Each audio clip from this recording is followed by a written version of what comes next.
You just broke some news. We did. It's a great day for us. We announced that we did an acquisition this morning of Texture. Texture is an app that has been in the iOS store. It's beloved by our iPad users because you get access to all of the great magazines from Condé Nast, from Time, Meredith, Hearst. And we just did an acquisition. That's how Eddie Q, Apple's Senior Vice President of Internet Software and Services, announced the purchase. So what is Texture? It's been called the Netflix of magazines, but that's not quite right. It's similar to Netflix in that for one monthly subscription price, you get access to a whole range of catalog content, in this case from a bunch of magazine publishers instead of TV studios. But it's different than Netflix in that they don't produce their own original content. It is purely a catalog play. It's also different because they provide a level of curation broken down not just at the magazine scale, but at the article scale. In fact, when you launch Texture, you start off with highlights, new and noteworthy stories, top 10 reads, collections, a daily roundup, top stories in health and fitness, top stories in entertainment, top stories in science and tech, top stories in business and finance, quick reads. And that lets you dive not just into the magazines you might be interested in, but into a whole range of stories you may have never even thought you'd be interested in. Of course, you can also go to your library and you can see all the magazines that you've added to it so that if you have favorite magazines, you can make sure that you never miss an issue. You can also go into different categories and see all the magazines that are available, and you can look at any of those magazines at any time. So let's say I don't read entertainment every month, but I see they have a cover story on Marvel's Avengers and I want to dive into that, I can get straight to it. And the interface is okay. It's not great, but it's okay. You can page through like a traditional magazine, and somewhat confusingly, depending on the magazine, you either just continue swiping sideways to read the story, or you swipe across for different stories and then up and down to read those stories. You can also go in at any time and see all the back issues for a magazine. If you're not just interested in the current issue, but you want to see the previous issues, they're all there as well. And that's a fairly compelling offer on multiple axes because not only can you read most of the magazines you want anytime you want, including downloading them for offline reading, but it also means you don't have to acquire, carry around, and dispose of a bunch of physical media. You can have hundreds of magazines all in one iPad. Here's what Eddie Q had to say on Apple.com. We're excited Texture will join Apple along with an impressive catalog of magazines from many of the world's leading publishers. We are committed to quality journalism from trusted sources and allowing magazines to keep producing beautifully designed and engaging stories for users. And that's something Q hammered on at South by Southwest as well. I think that there are a few things that we always cared about in Apple News. First of all, we wanted to bring great articles from trusted sources in a beautiful layout. Obviously, Texture, with the brands that I just told you about, they have magazines from Esquire to Vanity Fair to Time to Sports Illustrated, some of the best magazines in the world. So they have some incredible content, and content that takes a long time to create. So there are in-depth articles, and so we're really excited about bringing that into Apple News to augment all of the other content that we have now from thousands of publishers. But the key to ours is about curation. We want the best articles. We want them to look amazing, and we want them to be from trusted sources so that we don't have a lot of issues that have been going around in the marketplace. If you're not familiar with the issues they've been having, it involves everything from the rise of fake news, which propagates across the internet much faster than actual vetted factual news. Things like bots, which have been used or accused of manipulating news in an attempt to manipulate events, and of people living in bubbles, increasingly getting more extremist views and not challenging themselves with new and different ideas. And with Facebook actually going so far as to deprecate news and to deprecate content from publishers in favor of content shared by other people, which may or may not have any bearing on the actual reality going on in the world outside us. And this is how Q addresses that. Look, today, for some of the publishers that we have, including some very large ones like CNN, we already account for 60 to 70% of the articles read across the web and other services. So we've become a pretty decent-sized player in a short amount of time around it. We also started where our customers that we're reading were following about 4 publishers in Apple News a year ago. Today, they follow more than 20. So there's been tremendous growth in Apple News. So we just want to continue to accelerate that by bringing things that are startups, like the Pacific, which is the name of Byers' newsletter, to things that are big, like, Condé Nast. At which point Byers presses them again about Google and Facebook, and Q responds, "It's always hard to sit from the outside and talk about others. I do know that for ourselves, when we get into this, we think when you have a large platform, there's a lot of responsibility. And we've always taken a great deal of responsibility for our platform, starting with iTunes, when we did the music store to the App Store, and certainly Apple News, podcasts, And so we have a bunch of rules. We came up with guidelines that had to be followed in order to participate in there. And at times we got a lot of hate for it. People weren't happy that we had guidelines. The other part is that nobody is completely free. There's no such thing as free. There's no pornography on any of these sites. People draw lines and you can decide where you want to draw the line. We do think free speech is important, but we don't think white supremacy is free speech that's important. And this harkens back to iOS 5 and the introduction of Newsstand. And we've now created a single place right in the App Store that combines all of these newspaper and magazines. So you can find them all in one place. When you purchase them, they're automatically downloaded and placed in the newsstand. It's a new place right on the home screen. Looks like this beautiful news rack. Even back then, Apple and Steve Jobs wanted to do something to support the news. Almost a romanticized Aaron Sorkin-esque version of the news as something that could educate and elevate humanity, that could bring knowledge and insight and depth and clarity to our communications and our relationships. But ultimately, the sheer quantity of apps that you had to manage and the lack of consistency in any of their interfaces meant that Newsstand could never gain any traction, either in the features that developers and publishers wanted or the usability that readers wanted. And Apple ended up canceling it. With iOS 9, Apple got back into news, both with a widget in the Today view and with a new news app. It's right here on the home screen. The first thing News wants to do is get a sense of what I like. So it's going to give me a short list of really great choices to choose from.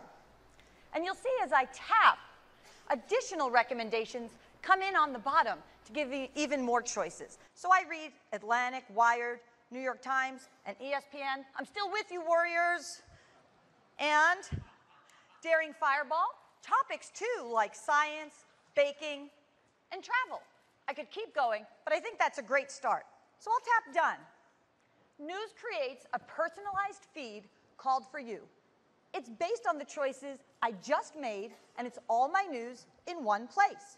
At the most primitive level, it could pull in articles over RSS and just give you as much or as little as any publisher was willing to provide over RSS. But there's also an Apple News format that has its own markup language and lets you create much more dynamic, much more visually interesting layouts. And Apple signed deals with a variety of publishers to make sure they had not only stock content in there, but content from a variety of newspapers and magazines, many of which are similar to the ones that Eddie Q called out when he spoke about texture. Now, initially, the news in the widget and the news in the news app were completely unrelated. Both were black projects, secret projects, and neither knew about each other.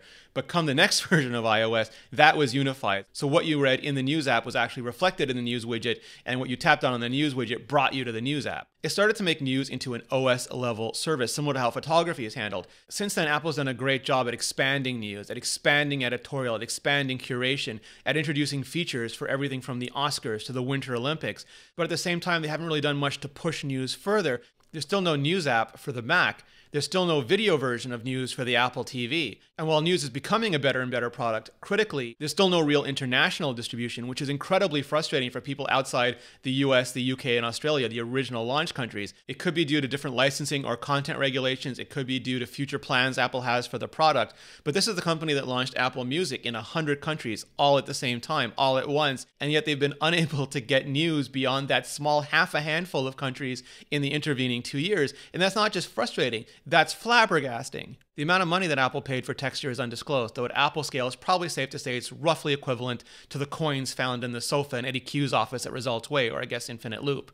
Now, Apple may or may not integrate texture into Apple News. What Eddie Q said at South by Southwest strongly suggests that that's the way they're leaning, but my understanding is that it's not completely decided yet. But either way, Apple now has stronger relationships with publishers, and they have a subscription platform similar to Apple Music that they can grow out. Apple has said they're not changing anything immediately. The texture app that's available on iPhone and Android, on Kindle and Windows today is still going to be available tomorrow. And everyone who subscribes to texture today will still be able to use it on all of those platforms tomorrow. But there are going to be some challenges. For example, the app only exists right now in the US and Canada, which is even worse than Apple's News app. And there's also no accessibility built in, which is something that's very important to Apple and something I think they're going to want to address as soon as possible. But you have to think that Apple has grander plans for all of this. And Apple being Apple, those grander plans are no doubt at the intersection of technology and liberal arts. Apple wants to grow its services and subscription revenue, of course, but Apple also wants to solve the problem of news. Apple is hoping that by providing iOS and hopefully macOS eventually as a platform, that it can do for news what it did for music in the age of digital downloads and now digital streaming, and that is provide access to a huge audience that may not be willing to pay the same price they used to for individual newspapers or magazines, but will be willing to pay in aggregate for access to all those individual newspapers and magazines. And that's absolutely good for Apple because it once again makes the iPhone and the iPad more valuable, because not only are you getting a phone or a tablet, not only are you getting access to TV shows and movies, not only are you getting access to music, but you're getting access to information, and to high quality information. But it could be good for publishers as well, especially as they increasingly adapt to the digital age. And it could be especially good for them in the age of Google and Facebook, which have basically stolen all of the publishers' content for years under the guise of providing them with audience, but really as a way to just grow their own advertising and marketing bases. Here's what Rupert Murdoch said recently. Facebook and Google have popularized scurrilous news sources through algorithms that are profitable to those platforms but inherently unreliable. But the remedial measures that both companies have so far proposed are inadequate commercially, socially, and journalistically. The time has come to consider a different route. If Facebook wants to be recognized as trusted publishers, then it should pay those publishers a carriage fee similar to the model adopted by cable companies. The publishers are obviously enhancing the value and integrity of Facebook through their news and content, but are not being adequately rewarded for those services. Carriage payments would have a minor impact on Facebook's profit, but a major impact on the prospects for publishers and journalists. Tina Brown. I am very angry and upset about the way advertising revenue has been essentially pirated by Facebook Google world without nearly enough giveback, no giveback really, to the people who create those brilliant pieces that are posted all over their platforms. It's high time they gave back to journalism. Jeff Zucker. In a Google and Facebook world, monetization of digital and mobile continues to be more difficult than we would have expected or liked. I think we need help from advertising world and from the technology world to find new ways to monetize digital content. Otherwise, good journalism will go away. Everyone is looking at whether these combinations of AT&T and Time Warner or Fox and Disney pass government approval and muster. The fact is nobody, for some reason, is looking at these monopolies that are Google and Facebook. That's where the government should be looking and helping to make sure everyone else survives.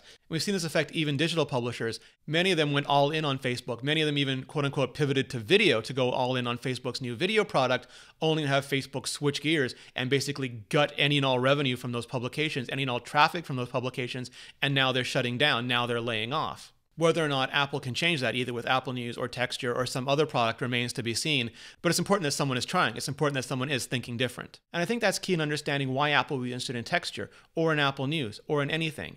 I think it goes all the way back to Steve Jobs and his second coming and the direction that he put Apple on.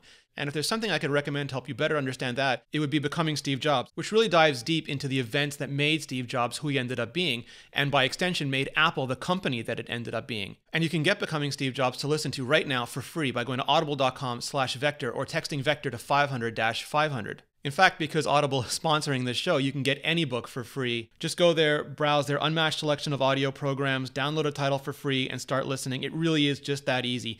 Audible.com/Vector or text Vector to 500-500 and get started right now. So that's what I think. I'd love to know what you think. Are you using Texture now that Apple owns Texture? Are you more or less likely to continue using or to sign up for Texture? You can let me know in the comments below or at Rene Ritchie on Twitter. And if you like the show, please remember to hit that button, hit subscribe, and tell all your friends about Vector. Canada has freedom. Japan has freedom. The UK, France, Italy, Germany, Spain, Australia, Belgium.